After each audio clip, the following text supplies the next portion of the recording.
What's going on, everybody? Hello. Welcome to the Hustling Sideways podcast. I'm Alan Halas. I'm a music writer. And I'm Jim Love, and I'm a keynote and motivational speaker. And when we have this show, we are talking about the different side hustles and passion projects of our many guests that we have here. If you're new to this, yes, which has been 3 years now. I know. We were just talking about that off third year. Camera. Yeah. And you're still here. Or maybe you're new here. But I either would way, like to hope that there are more people just showing up than that have been here too. But for those of you who are OGs, we appreciate you, and we're excited. But it's been wild. I'm sure we'll have a episode. We'll dive a little bit more into that as it goes. But we are currently sitting here. And it is, I know you're going to be listening to this, what is it, next week or something? Yeah, it's New Year's Day. Yeah, New Year's Day. We're recording this like 4 days before New Year's Day. So it is like the best time in the world where everyone's off. Like the world is, if you are working, my heart goes out to you. But you all relax. No one knows what day it is. Everyone's on a 4-night bender after being with family for literally that's just you. That's only me. Okay, fair enough.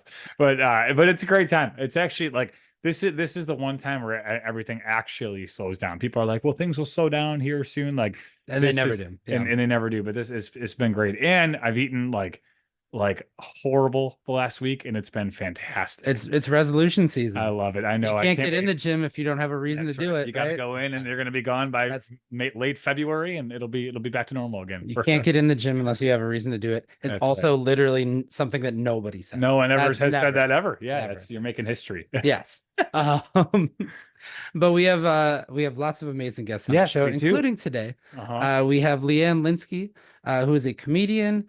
She has been with Second City before. She has been with the Upright Citizens Brigade. I'm kind of like not a comedy nerd, but a follower to know those. Comedy, yes, I'm a fan of both of those things. She's also the CEO of Plauzzable, which is an online comedy club. We will talk a little bit more about that with her. We're about to get funny, y'all. So hope you're. Not that we don't typically. I guess I should give us more credit. We'll leave it to her. Yeah, fair enough. Okay. Well, welcome Leanne, to the show. Welcome to happy to have you. Thanks. Great to be here. Thanks for having me on. Of course. Absolutely. So you're originally from Waukegan, Illinois. Jim is from Chicago. Yes. I'm from Milwaukee. So we know Waukegan quite well. It's an exit off the highway. That's what I know about it. I was right in between the two of you. You are you're literally equidistant between us. Yeah. No, it's exactly. But it's funny. I don't know anyone, maybe one other guy from college that like grew up in Waukegan, but like that's a really good fun fact that I'm sure a lot of people would guess incorrectly if you were playing Two Truths and a Lie or something. The only thing I know about Waukegan is that if you make the wrong turn heading to Chicago, that's where you end up. That's right. It's a wrong turn city. Yes. You are welcome to the wrong turn town. Yes. Yes. That's a good way to put it. Yes. Are you currently in Illinois, or did you move out after that? I mean, obviously touring with UCB and Second City and all those things. I didn't tour with UCB or Second City, but I did study at both places. Oh, okay, sure. So where are you coming to us? I would be like, what? Yeah, right. Where are you coming to us from today? Seattle, Washington. Okay, excellent. Is that we've had Washington. One other Washington. We always like to get as many states as possible, and unfortunately, Leanne, you're not the first from Washington. I apologize, but you're the second. You're the second. Second. Well, that's good. I also have lived in Las Vegas, Nevada, and New York City, and California. So we're counting all those. Yeah, all of those. Yeah. Vegas that's the first for Vegas. New York, I think it's a 4-1. Yeah, either way, that's awesome. So you are well traveled. That's thank you. I check a lot of boxes. That's right. That's what we ask. Prior to Seattle and doing all of those things, that we've got a little bit of your background, but what made you really pursue comedy from the start? Growing up in Waukegan, obviously very close to Second City. Is that the first place you went? Tell us kind of a little bit your background. Yeah, so it's interesting because although I grew up in Waukegan, which Second City is right out of Chicago, I went and saw Second City shows, but I did not study there first. Well, so what happened is my family's really funny. And in order to keep up with anybody in my family or to be loved, you just have to have a sense of humor. They're like, what's wrong with you? Right. So it's kind of a prerequisite. And my parents are very quick-witted, and my brothers same. So I just they had me telling jokes at a very young age. Whether or not those jokes were appropriate for someone at the age of 7 or 8, I'm not so sure, but they thought it was hilarious party tricks for their friends. So, so there was that. But I ended up going to school. I went to community college. I went to College of Lake County, which both of you may have Hmm. familiar with. And then I'm first generation in my dad's family to go to college. So they were like, "Oh, you're pulling this off. Like, do you want to continue?" And long story short, I ended up going to University of Nevada, Las Vegas to continue and get my bachelor's. So what a great place to end up when you're in your early 20s, I'd right? say It's that like, was fun, I'm sure. come on, right? It's like, oh, look, we can afford this. And it just happens to be in Vegas. My parents were like, great, we love Vegas. And, we'll come visit. So I ended up there and I majored in business. And when I graduated, I thought I'd work for the telephone company because during high school, I worked for Illinois Bell. Hmm. I always thought I'd go back and work for Ma Bell, but I loved Vegas, so I wanted to stay there, and I was interviewing for Central Telephone, but this is way before cell phones. If anybody's like, "What? What's Central Telephone?" That was in the days of landlines, and they had this I was interviewing because they were gonna put kiosk in strip mall parking lots and sell these new things called cell phones. Oh, they sound Yeah. fancy. Yeah. And Someday. I'll they ended up doing a hiring freeze because they were being acquired by Sprint. Oh. So I didn't get the job, and I ended up getting a job doing accounts payable for a local home builder. And I did that for a year, and I hated accounting. Like in school, like that was my least favorite class. And I'm like, how did I get a job doing, some bookkeeping? This is bananas. And then I ended up going to work for another home builder, which I stayed at for almost 13 years in Vegas. And they were a Mhm. national home builder, like a Fortune 500. And I did all sorts of things there from accounting to market research and construction.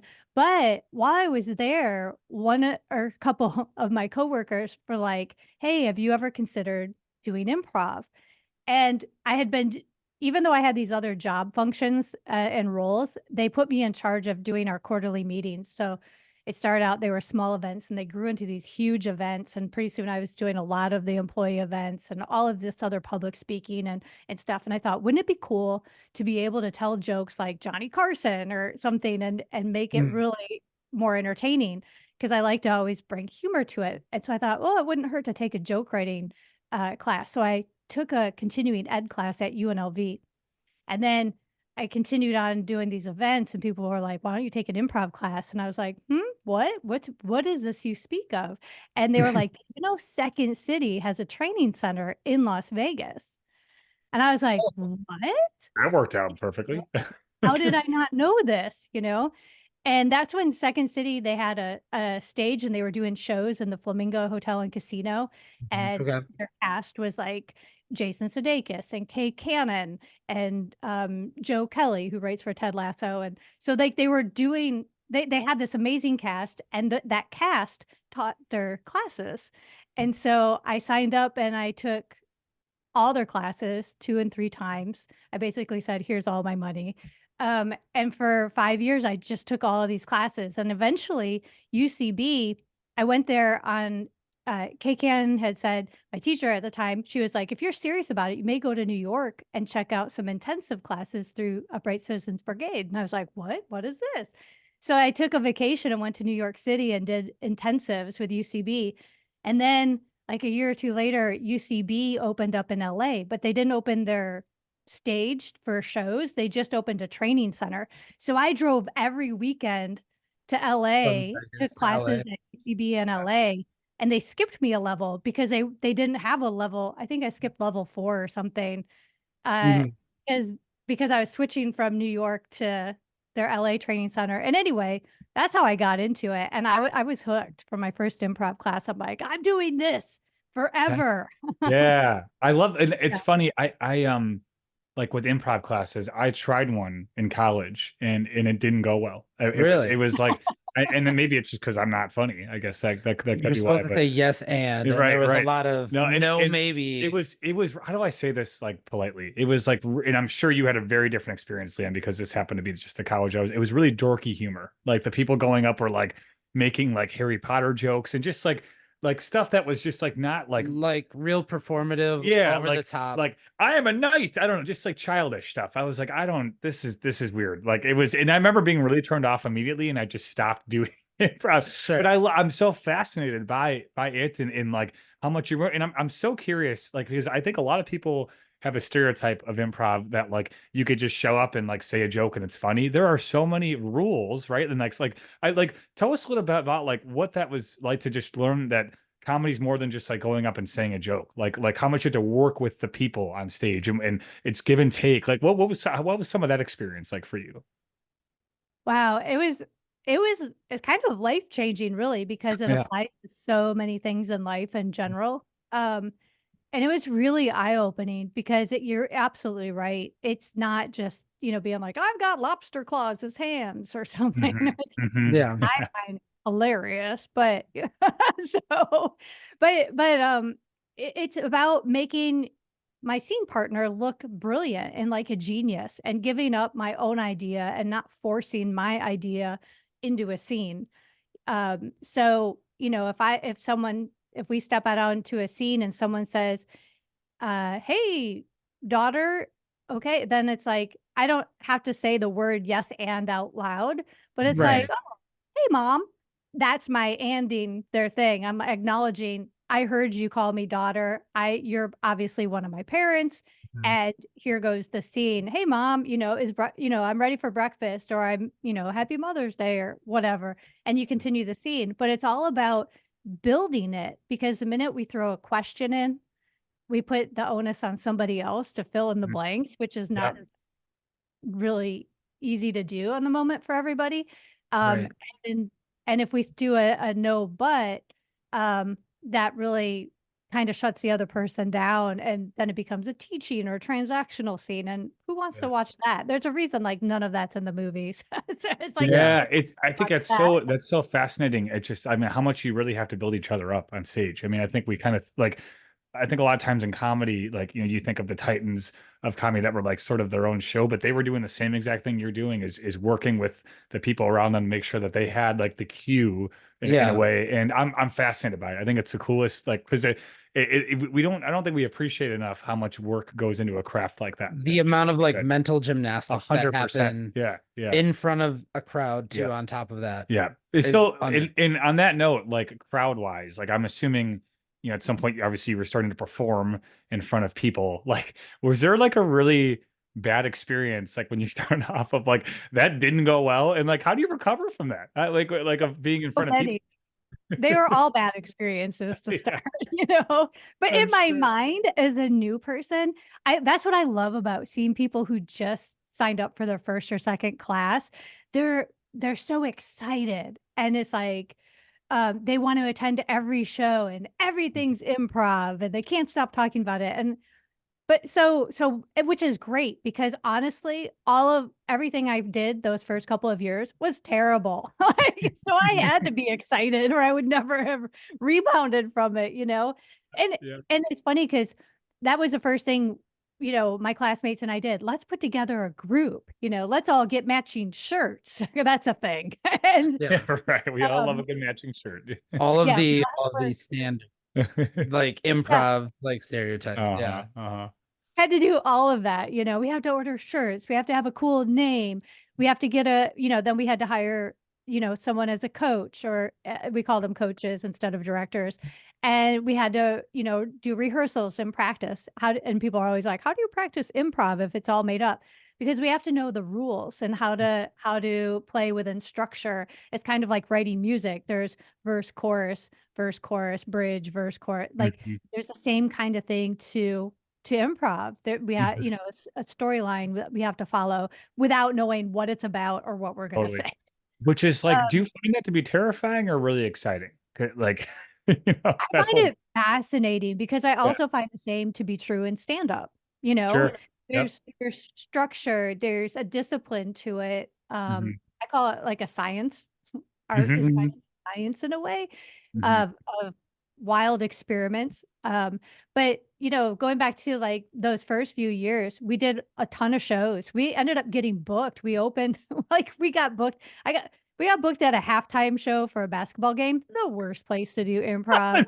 That sounds terrible. Yeah. Oh my My God. Can I friends get are like, I'm never speaking to you again. That was the Oh, that worst. is hysterical. I in college, I remember that we had a group in college, who was the improv group? I can't with think. like Danny Pudi and all of them? Yeah, and I can't think of it. They were like the Yeah. Well, I Avalancheros. meant the ones that are like the student, like remember like Andrew Pauly was in it, like some of those guys. Oh yeah, yeah. Yeah. I can't think of the Either way, name. I remember they got hired to do a routine at a Relay for Life. We were at like the cancer walk, right, event, and we're all walking around. It's like 3 a.m, 'Cause and these poor what guys like were isn't funny like about that? right, and like they were asked to go up and perform while we were all like in the middle of like our walk, and there's music. It was they were put in an impossible situation. I mean, it was just like, and I remember them looking up like, why are we still here? Like, Oh, what absolutely. Yep. they stayed for 10 minutes and just left. I'm like, well, that was I feel bad. Yeah, I can imagine context is pretty significant in terms of actually performing comedy. Yeah.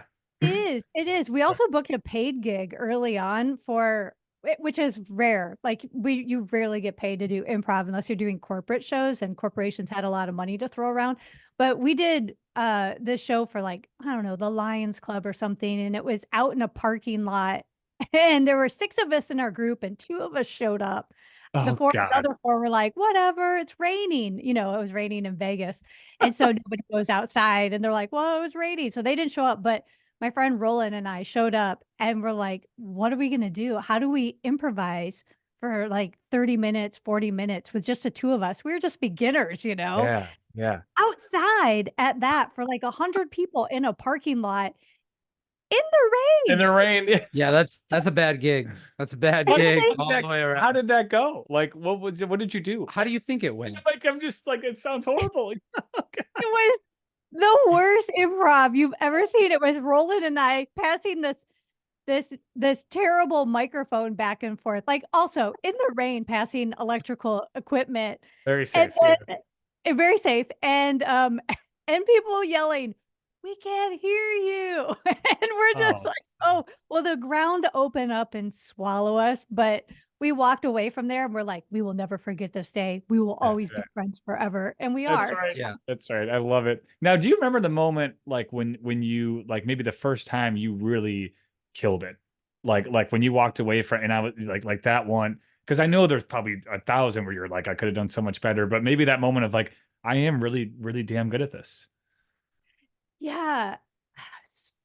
Such a good question. I don't remember like a specific instance, but I Mhm, remember times I just know that I've experienced that at some point. I don't remember a specific show or anything per se. mhm, mhm. I remember all the bad moments, and like those are my stories.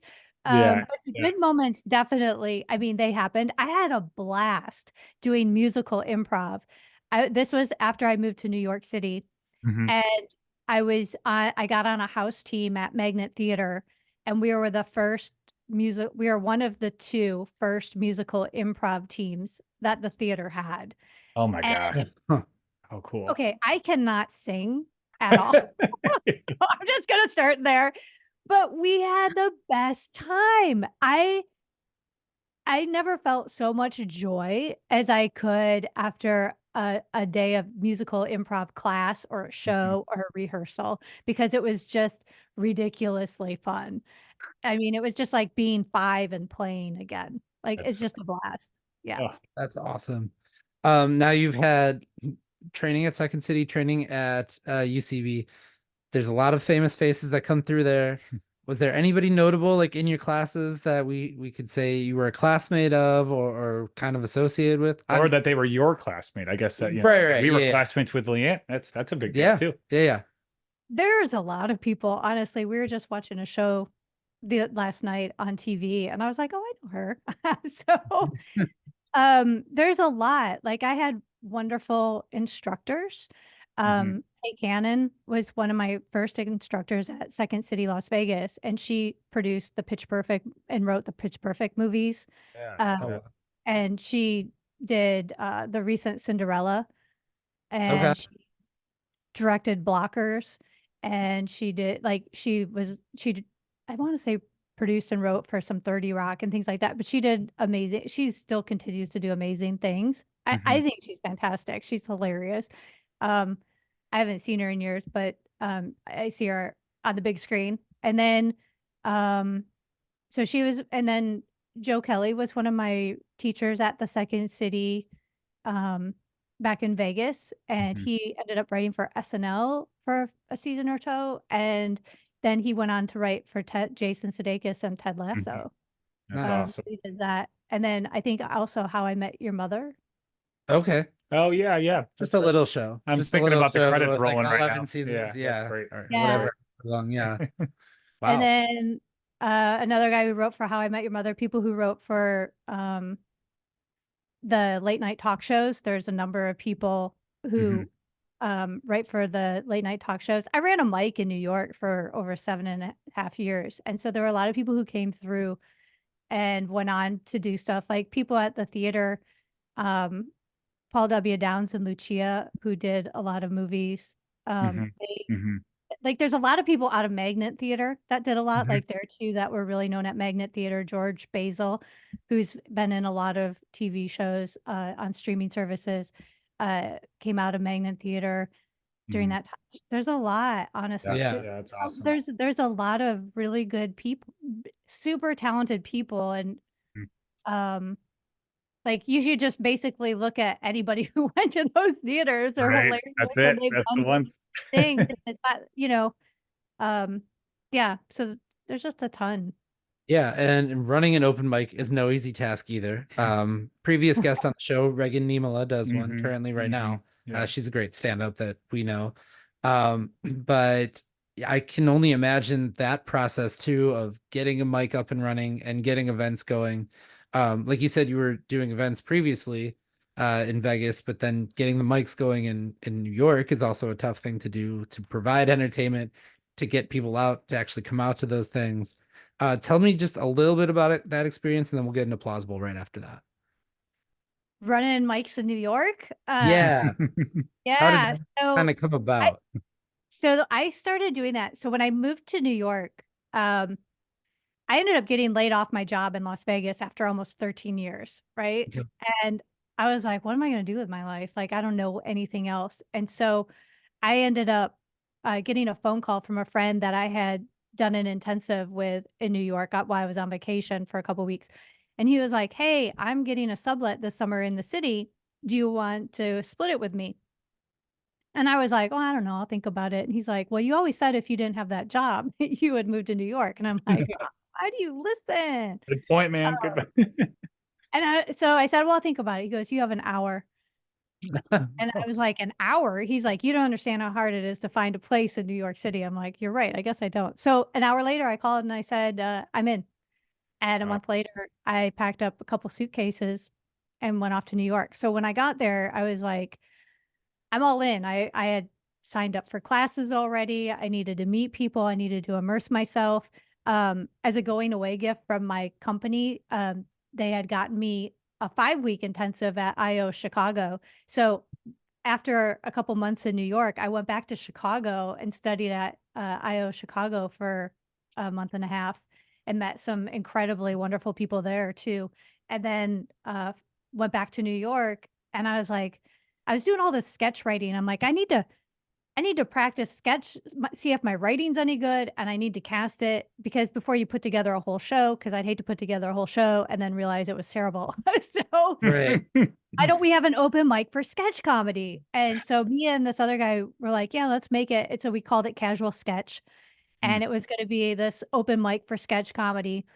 And people came the first few that we had. And then pretty soon people were like, I don't write that quickly. I don't write that many sketches that quick. And also, it's hard to cast a lot at the last minute because people are Mhm. booking shows and doing other things. So then people were like, well, what if I do just a monologue? Can it be just me doing a character monologue? And we're like, sure. And so then the partner that I had that started it, he's like, I'm no longer interested. This is a lot of work. And then I was like, I'm going to continue it on. And I just kind of let it evolve as people showed up and they're like, can I try this? I was like, sure. So they did character monologues. People were like, I never tried stand up before. Do you mind if I try that? I'm like, why not? And then people are still doing sketch. And then suddenly, this one comedian showed up. His name is Bob Belt, and he's hilarious. I just love him. And he shows up. He has this real gravelly voice, and he's like, "Hey, I heard there's an open mic here." And I was like, "Oh, here comes stand-ups." And I was like, "Sure, why not?" And then he started becoming a regular, and then all these other stand-ups, and it just evolved over time that it became mostly stand-up, and then we still would get the occasional sketch group come in and do a sketch, and everybody like, "This is weird." And then these mentalists and magicians started showing up, and they're like, "Can we do magic?" And I was like, "As long as it's funny." And so Right. they did all this, and it moved from I ended up having to move it from Magnet Theater to Identity Bar, which was in the East Village, and then from there had to move again because Identity Bar shut down one night, and then got another place the next week at M White Bar, and then one day their license lapsed or something, so that was shut down. So I went down the street and literally went down like 2 train stops, peeked my head into bars to see if they were open, if they had a space that we could set up a mic stand. I walked into a place and it was empty and it was like really nice. And I was like, "Hey, do you want some customers? We have an open mic. I need a spot." Messaged everybody. Everybody was there within a half hour. We had the Oh my mic as gosh. scheduled. Yeah. That's Wow. amazing. That never happens. Yeah, as somebody that puts on concerts, Yeah. especially lately, I understand that that is Wow. impossible to do, to be like, okay, everybody be here in half an Yeah. hour. Also, all these bars just closing on you. It's Yeah. like, wow, like my goodness. A sign of bad comedy. Leanne's Right. your business. Yeah. A joke just died and then the bar was done. That Yeah, was right. it. Yeah. No. Like, Um, so organizing comedy becomes a skill of yours. Does that lead to what ultimately becomes Plauzzable? How did Plauzzable kind of come about? I know I described it as an online comedy club, but I'm sure that there's a little bit more to that if you want to go into that too. But how did the idea to create that sort of system come about? yeah. So it's funny because I never planned on doing stand up when I went to New York. I was like doing improv and then I was doing acting and, I did some theater, I did some commercials. And then during this whole time, my mic, as I explained, morphed into this whole stand up thing. So eventually I left New York and I moved to California and I ended up in Long Beach, which is adjacent to LA. It's in LA County, but it is not close because traffic is terrible. Mhm.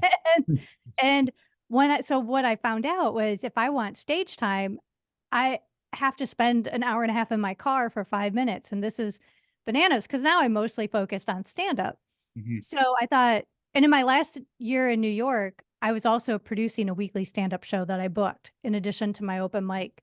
So like my last year in New York, I booked 42 stand-up shows and that I produced. And then I took it and I started doing the same thing in Long Beach because it would be in my neighborhood and then that would at least give me up some stage time that I didn't have to drive to. So I started doing that. But what I realized was that everything was so geographically spaced out that the community just wasn't the same for me. I didn't have that same vibe that I had in New York, Mhm. and I missed that. So when I moved to California, it was around the end of 2014, beginning of 2015, and I was like, maybe I'll do Skype. Maybe I'll do online open mics on Skype. And people were like, Skype? No. And I was like, yeah, I'm going to do it. And then I was using Zoom for my job because I was working remotely then. And I was still working for a company in New York, day job, right? Because this was my side hustle. Right. And then I was doing that and I was doing it remotely. I'm like, Zoom is pretty good. I could use that. And then life happened. So it wasn't until August of 2019, I was like, I'm finally doing my online open mic. So it's 2019 BC before COVID. And I started doing it. People were like, this is great. I don't have to drive. I can get in my time. And I was introducing New York comedians to LA comedians, which was great. Networking. And then I started posting about it on social media and, comedians are we're super pessimistic people and like think that everything's a scam. So we're like, then they came out of the woodwork. Why would I do anything online? This is scammy or something. And then COVID happened, and then everybody was doing everything We're online. all here. Yeah. Talk Yeah, they're about like, oh, being that ahead makes of the sense, curve. Yeah, yeah. You knew how to go virtual before anybody else knew it. That's great. right? Yeah. And so I continued doing it, but during that time I was like, wow, so there's something to this. It can't replace in person, but how do I scale it? So I went back to school during COVID. I got my master's in innovation and entrepreneurship at University of California, Irvine. And then was like, how do I move this forward in a way that I can help more people? And the existing technologies that we have are great, but they didn't solve all of our problems. They created some new problems as a result. Mhm. So I was like, oh, why don't I fix those and fix this problem so we can do more comedy in between in-person gigs and also earn money. So that's where Plauzzable came from. And so it is virtually an online comedy, literally an online comedy club, but minus the gatekeeper. So you don't have to audition. I'm not like, you can do a show, you can't do a show, unless of course you're doing something that violates the terms of service or something. Right, right. But what I did is I wanted to make it more accessible to people because like 40% of the open mics in the US are in New York and California. So what Mhm. about all these hilarious people and talent that lives, in between? This gives people more access to doing comedy, to growing their network, to growing their fan base, because not everybody has the luxury of packing 2 suitcases and moving to a major city in their Mhm. lifetime, you know? And how do we earn money? Because a lot of people think that comedians earn money every time, and the truth is we often pay to play, Mhm. um, one way or another, whether it's, like, in our commute and our travel expenses, they usually exceed anything we're gonna get in return. Mhm. Even locally, we have to take classes from a theater before they'll book us or even Right. consider it. And You then have to maybe hang you out. make some of the money back. Yeah. Right, and yeah, probably not even. And comedians, like, who are doing guest spots and stuff like that in shows, typically don't get paid, or they'll maybe get a drink ticket or something like that, or a, "Hey, thanks," you know? And or we have to do it, we can only get stage time, like, a minute for every ticket we sell, so we have to sell 5 tickets to get 5 minutes of stage time, that kind of thing. So it can be really challenging. And I was like, how do I solve those problems? What if I created it so that a comedian can come on, they can set their own schedule. Like, hey, I want to book some other people on a show. Have Plauzzable gives the comedian all the scheduling tools, the ticketing services, and the virtual stage to do all the things that they need to do. That's awesome. And then we also promote, I take it and I promote to all the fans and tell them about what's happening on Plauzzable. You may like this show, or you may like this show, or you may like that show. And comedy fans can log in, create a free account, and then they have access to all the show listings. They have access to the talent directory, and they can see what's going on. So it's not a social media site, because you're not like seeing a news feed of like what someone had for breakfast. It's Right. like TV guide, because everything happens live in real time. So it's not pre-recorded shows, because then you could just go to YouTube. So it's Mhm. like live in real time, and you can see and hear the comedian, and they can see and hear you and the rest of the audience. Everybody's in the same room together. That's So it's cool. laid out a different, better audio quality, things like that. Okay, Yeah. now the immediate thing that pops into my head Mhm. is much like doing comedy in a parking lot in the rain in Vegas. Um, it doesn't seem like the ideal setting to do comedy. What is an average show kind of like? I mean, you said the crowd, they can hear the crowd, so they can hear if this person laughs. Does that Mhm. throw things off? Like, how does it, I mean, have they gone okay? No, so it's very important for me as a comedian. It's really, and I've done it. I've done a show for one person, literally, like an entire improv show. There's one person there. I'm doing the show. The show must go on. Uh-huh. Um, so the thing that's so important about doing comedy is we feed off of the real time response. Mm. So if I can see and hear you, that informs me as a comedian of how I'm doing and fuels my fire. It makes it's so much easier to keep a pacing and a cadence and Mhm. a energy about it. If I am doing stand up into my camera and there's no one else in the room and I can't read anyone's facial expression, I have no idea what's going on the other side, Sure. right? So It's these not. folks are all like, are they able to go on mute, like, and turn their cameras off, or if they're in, they're like they're listening, you know what I mean? Like is there, like, are you always seeing them and always hearing their reaction, or is there someone that could like press mute and sneeze or whatever and come back? Yes, they can definitely sneeze on mute. They can turn their audio and camera off, just similar to like what we see in Sure. Zoom or Yep. Mhm. Yep. other conferencing software, streaming software.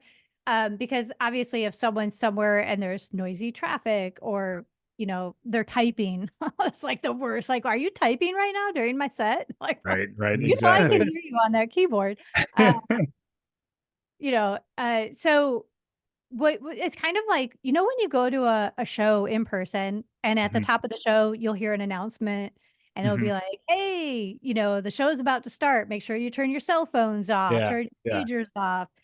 The bathrooms are, over to your left and the waitress will be around. Like they do all the little housekeeping, as we call it. Sure. Yeah. So I encourage our online comedians to do general housekeeping, like, hey, welcome to the show. If you have background noise, be kind and mute yourself. If you have to get up and walk around and, or something, like maybe there's a dog fight behind you or something, like turn your camera off. Yeah. Uh, be considerate of that you're in an audience and other people can see and hear you as well.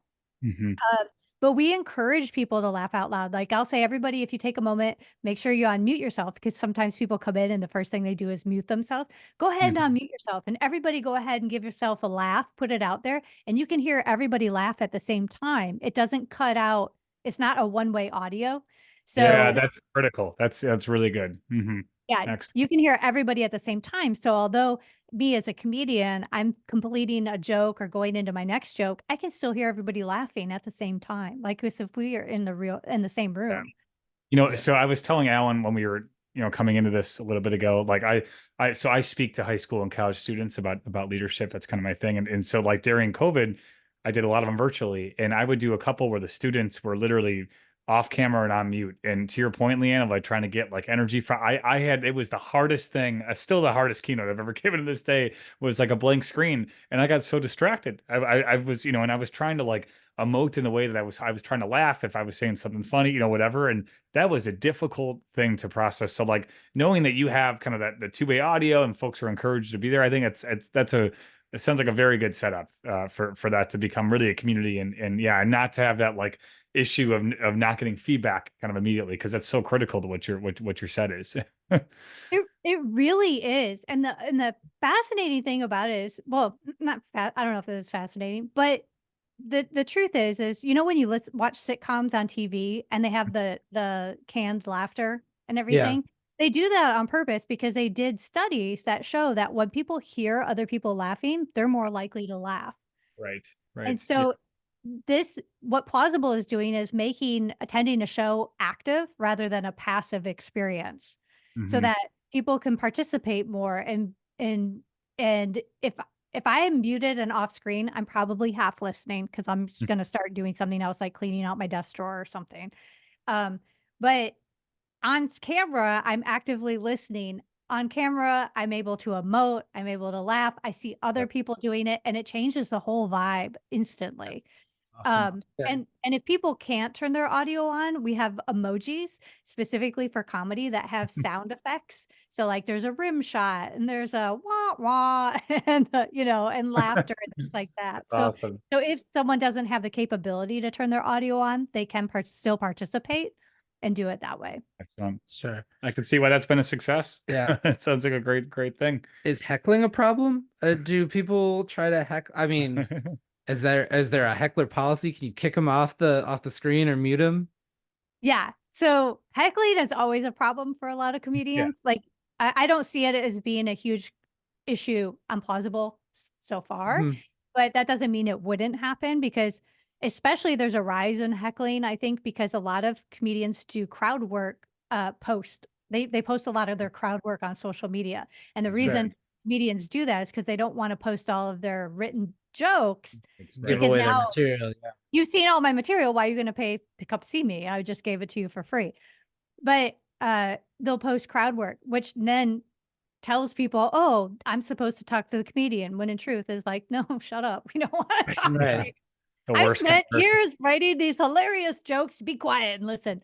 Um, so you can remove people from the audience as the host comedian. They can remove people from the show if they have Okay. that option.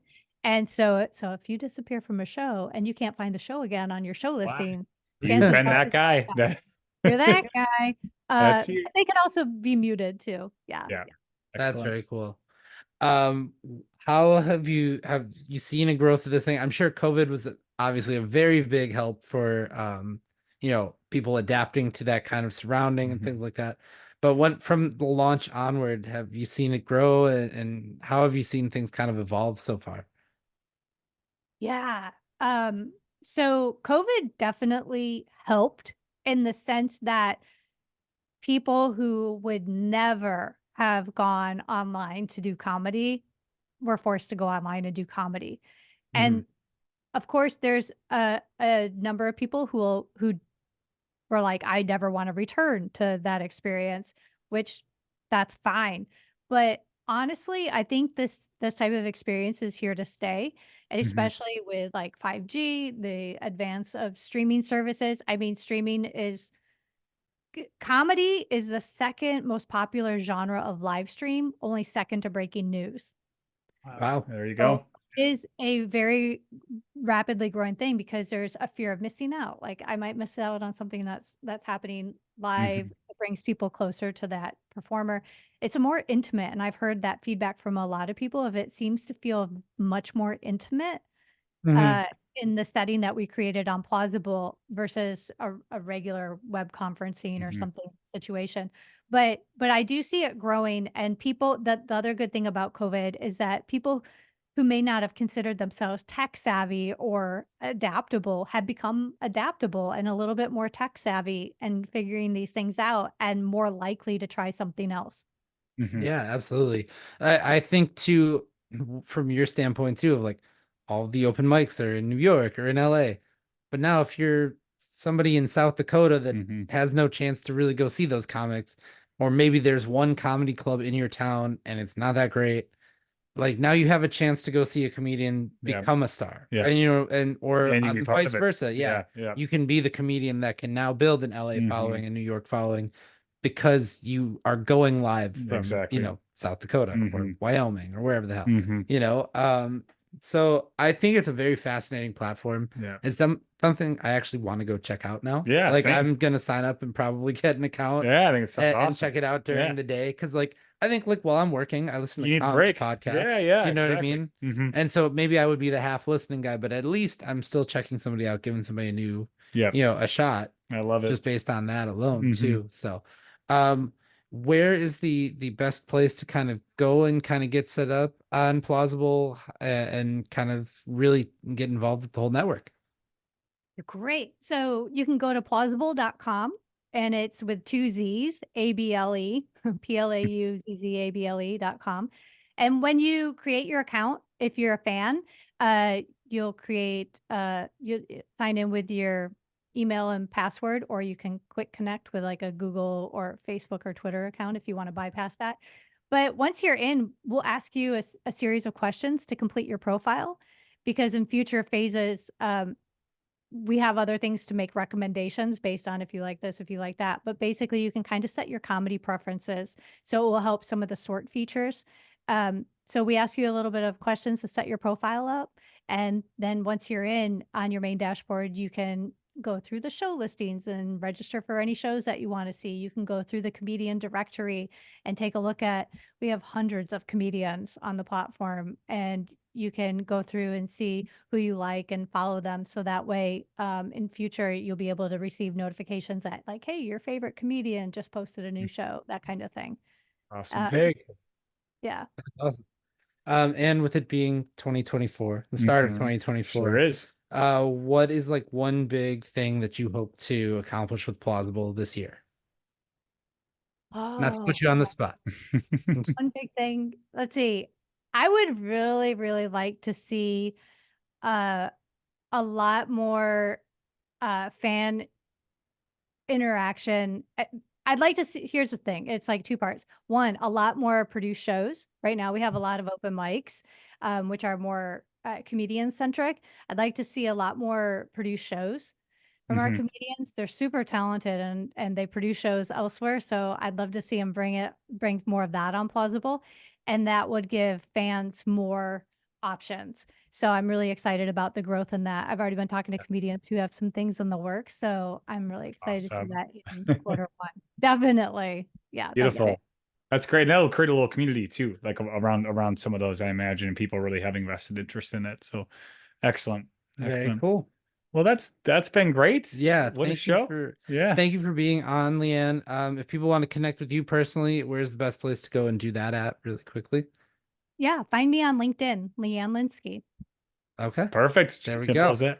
And if you're listening to this podcast for the first time, hello, welcome. We've been here for 3 years now. We sure have. We are the Hustling Sideways podcast. You can catch us wherever you get your podcasts. You can subscribe to us. You can review us 5 stars, all those things. It's the only one you're legally allowed to give. Correct. It's 5 stars. The contract thing. Yes, absolutely.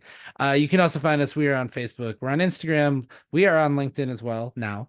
We're on X. We're on Facebook. Once I get my hacked Facebook figured out, got hacked. I'm not going to point any fingers. They changed my name, my email, and my phone at like 3 a.m, so I can't even everything. They made it like a show about full-time jobs versus side hustles, which is offensive. Yeah, no, they haven't changed our page yet. That's right. Knock on wood. But we are technically on Facebook somewhere. We're on YouTube and TikTok as well. So thank you so much. If you want to be a guest on the show, you can also do that and send us a Gmail, hustlingsideways@gmail.com. And Jim, keep on hustling. We'll see you next week. Happy 2024.